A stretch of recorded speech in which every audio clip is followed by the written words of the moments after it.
Hello friends, welcome back to our channel. இன்னைக்கு நம்ம என்ன ரெசிபி பார்க்க போறோம்னு பாத்தீங்கன்னா கொரியன் பென்டோ கேக் தான் எப்படி செய்யறதுன்னு பார்க்க போறோம்.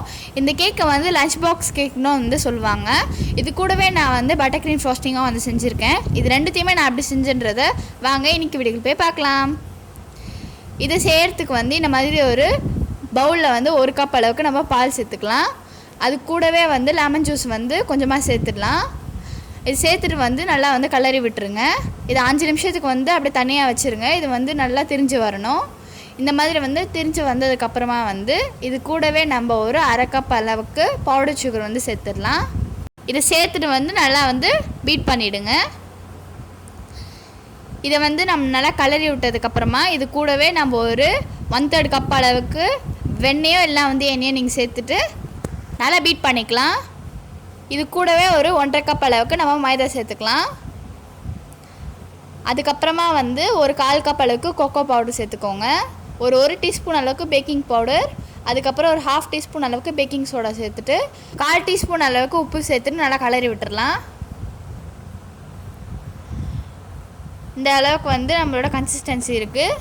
இது வந்து ரொம்பவே திக்காக இருக்குது. அதனால ஒரு 1/2 கப் பாலை வந்து நம்ம கிராஜுவலாக ஆட் பண்ணி நல்லா மிக்ஸ் பண்ணிக்கலாம். இது பார்த்திங்கன்னா இந்த அளவுக்கு நம்மளோட பேட்டரோட கன்சிஸ்டன்சி வந்து வந்திருக்கு. இப்போ இந்த மாதிரி மோல்டில் வந்து உள்ளே நம்ம பார்ச்மெண்ட் பேப்பர் வச்சுட்டு ஆயில் வந்து க்ரீஸ் பண்ணிடலாம். க்ரீஸ் பண்ணதுக்கப்புறமா நம்ம செஞ்சு வச்சுருக்க கேக் பேட்டரை வந்து இதில் நம்ம ஊற்றிடலாம். ஊற்றிட்டு வந்து ஒரு 3 டைம்ஸ்க்கு வந்து டேப் பண்ணிவிடுங்க. இப்போ பாத்திரத்தை ப்ரீஹீட் பண்ணிடலாம். பாத்திரத்தை 10 நிமிஷத்துக்கு ப்ரீஹீட் பண்ணிடலாம். 10 நிமிஷம் ஆனதுக்கப்புறமா வந்து பேட்டர் எடுத்து உள்ளே வச்சுட்டு நம்ம க்ளோஸ் பண்ணிவிட்டு ஒரு 45 மினிட்ஸ்க்கு வந்து லோ ஃப்ளேமில் வச்சு பேக் பண்ணி எடுத்துடலாம். 45 மினிட்ஸ் ஆகிடுச்சு. கேக் வந்து நல்லாவே கரெக்டாக ரெடியாக இருக்குது. இதை பாருங்கள். இப்போ வந்து நம்ம ஸ்டவ் ஆஃப் பண்ணிடலாம். இது வந்து நல்லா கம்ப்ளீட்டாக ஆறட்டும். பார்த்திங்கன்னா நல்லாவே ஆறிடுச்சு. இப்போ நம்ம வந்து அன்மோல் பண்ணிடலாம். அன்மோல் பண்ணிவிட்டு வந்து நம்ம பார்ச்மெண்ட் பேப்பரை வந்து எடுத்துடலாம். பொறுமையாக வந்து எடுங்க. இப்போ வந்து டாப் லேயரை வந்து நம்ம கட் பண்ணி எடுத்துடலாம். நான் இந்த மாதிரி சோன் papdi பாக்ஸ் தான் வந்து யூஸ் பண்ண போகிறேன். நீங்கள் எதாவது டிஃபன் பாக்ஸ் கூட நீங்கள் யூஸ் பண்ணிக்கலாம். பாக்ஸை விட 1 இன்ச் அளவுக்கு நீங்கள் சின்னதாக வந்து கட் பண்ணிக்கோங்க. அப்போ தான் பாக்ஸ்குள்ளே வைக்க முடியும். இப்போ வந்து நம்ம சாக்லேட் buttercream frosting வந்து செஞ்சிடலாம். அதுக்கு 1/3 கப் அளவுக்கு நான் வந்து வெண்ணெய் எடுத்திருக்கேன். இது வந்து ஹோம்மேட் தான். இதோட லிங்க் வந்து டிஸ்கிரிப்ஷன் பாக்ஸில் கொடுக்குறேன். இப்போ நல்லா வந்து பீட் பண்ணிக்கலாம். இதை வந்து ஒயிட் கலரில் வர வரைக்கும் நல்லா வந்து பீட் பண்ணிகிட்டே இருங்க.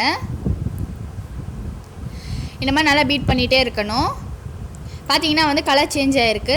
இப்போ வந்து 1 கப் பவுடர் சுகரை நம்ம வந்து கிராஜுவலாக ஆட் பண்ணி நல்லா பீட் பண்ணிக்கலாம். பார்த்தீங்கன்னா வந்து ஸ்டிஃப் பீக் வர வரைக்கும் வந்து நம்ம நல்லா பீட் பண்ணிகிட்டே இருக்கலாம்.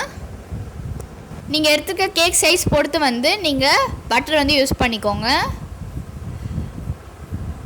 இப்போ வந்து நல்லா பீட் பண்ணியாச்சு. இப்போ வந்து இது கூடவே வந்து ஒரு 1/4 கப் அளவுக்கு கொக்கோ பவுடர் ஆட் பண்ணிக்கலாம். இப்போ வந்து இதெல்லாத்தையும் சேர்த்துட்டு நல்லா பீட் பண்ணிக்கலாம். இது வந்து நல்லா திக்காகிடும். அதனால் வந்து 2 டேபிள் ஸ்பூன் அளவுக்கு பால் சேர்த்துட்டு நல்லா வந்து பீட் பண்ணிக்கலாம். இப்போ வந்து பார்த்திங்கன்னா கரெக்டான கன்சிஸ்டன்சியில் நமக்கு ஃப்ரோஸ்டிங் வந்து கிடச்சிருக்கு. எனக்கு வந்து ஸ்டிஃப் பீக் கிடைக்கிறதுக்கு 5லேருந்து 7 நிமிஷம் வரைக்கும் ஆச்சு. இப்போ வந்து நம்ம பென்டோ கேக் வந்து செய்ய ஆரம்பிச்சிடலாம். அது கேக் மேலே வந்து நம்ம செஞ்சு வச்சுருக்க சாக்லேட் buttercream frosting வந்து இந்த மாதிரி நம்ம அப்ளை பண்ணிக்கலாம். நல்லா வந்து கம்ப்ளீட்டாக கேக் மேலே ஃபுல்லாக அப்ளை பண்ணதுக்கப்புறமா அந்த பாக்ஸில் வந்து நம்ம செஞ்சு வச்சுருக்கோம்ல அந்த கேக்கை வந்து நம்ம வச்சிடலாம். இப்போ வந்து நம்ம க்ரீமாக பைப் பண்ண ஆரம்பிச்சிடலாம். உங்களுக்கு தேவையான டிசைன்ஸில் வந்து நீங்கள் பென்டோ கேக் மேலே வந்து டெக்கரேட் பண்ண ஆரம்பிச்சிருங்க. நான் இந்த மாதிரி வந்து பைப் பண்ணிவிட்டு வரேன். இது பார்த்தீங்கன்னா கம்ப்ளீட்டாக பைப் பண்ணி முடிச்சாச்சு. இப்போ வந்து இது மேலே நான் ரெயின்போ சுகர் பால்ஸ் வந்து டெக்கரேஷனுக்கு ஆட் பண்ணிக்கிறேன். நீங்கள் வந்து உங்கள் டெக்கரேஷனுக்கு வந்து நீங்கள் என்ன வேணாலும் நீங்கள் ஆட் பண்ணிக்கலாம். இதுக்கப்புறமா வந்து சில்வர் பீட்ஸ் வந்து நான் இது மேலே ஆட் பண்ணிக்கிறேன். இந்த கேக்கை உங்கள் ஃப்ரெண்ட்ஸ்க்கு நீங்கள் கிஃப்ட் கூட பண்ணிக்கலாம். இந்த வீடியோ பிடிச்சிருந்தா லைக் பண்ணுங்கள், ஷேர் பண்ணுங்கள். இன்னொரு வீடியோவில் நம்ம சந்திக்கலாம். Bye friends.